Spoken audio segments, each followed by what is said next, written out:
What's up, everybody? This is Datron Dean, Uncrowded Recruit, episode I don't really know, but today we're going to be talking about jobs and should you have a job. And we're in beautiful San Marcos, Texas, so let's go. What's up, everybody? So we're in San Marcos, Texas, and today we're going to be talking about jobs. Should you have a job? Should you quit your job? What should that look like?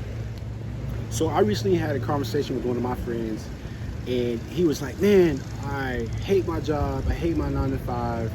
I don't want to have a job. I don't want to work for somebody. And so I wanted to have a conversation with you guys to talk about that. Should you have a job? What is a job? And so the one thing I kind of want to make clear is that a lot of people get a job confused with ownership. They think if they're siloed off by themselves, maybe like an independent contractor, that's not a job.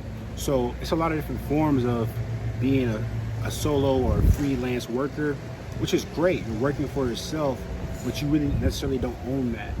And so, for example, we have a lot of people who do illegal things, but they make illegal money, excuse me.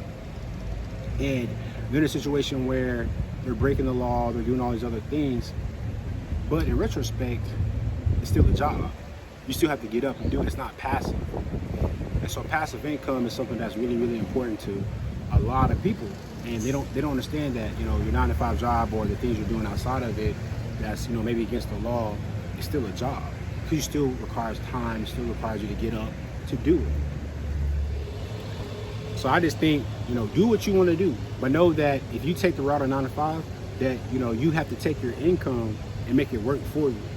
A lot of people don't do that. They take it and they buy the newest Gucci, the newest Prada, or the newest shoes, or they're always going out of town, out of the country. They never get a chance to build wealth or try to build wealth. They never try to invest in real estate or stocks. They're always just blowing their money. And then on the flip side, you have somebody that wants to break the law and do other things, but they're taking the money and not really investing in or saving it, and that's just how I feel. But it really does depend. It depends on your situation, where you want to go, who's currently in your life. Because a 9 to 5 job can change your life. You can take a lot of the money you make and make it work for you, not against you. But a lot of people don't do that. And so I love it. I love the ownership. I love the ownership mindset. I love it. I think it's important. I think it's critical. But you have to make your money work for you. And that's really simple. That's the thing. You hear a lot of great stories from people from rags to riches, from McDonald's to whatever, to owning 100 plus real estate portfolio or whatever, or having 250K plus worth of stocks. It's all about it's a snowball effect, taking that small initial step. You don't eat an elephant in a day. You take you can't eat an elephant whole. You got to take it one piece by piece. You know what I mean? So I think that's the biggest thing. You have to know that, hey, it's not an overnight success. My favorite saying is this: it won't happen overnight, but it'll be here tomorrow. That's my favorite saying. It won't happen overnight, but it'll be here tomorrow.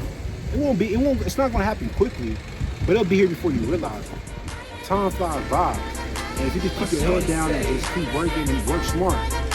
I don't like to say work hard. I like to say work smart.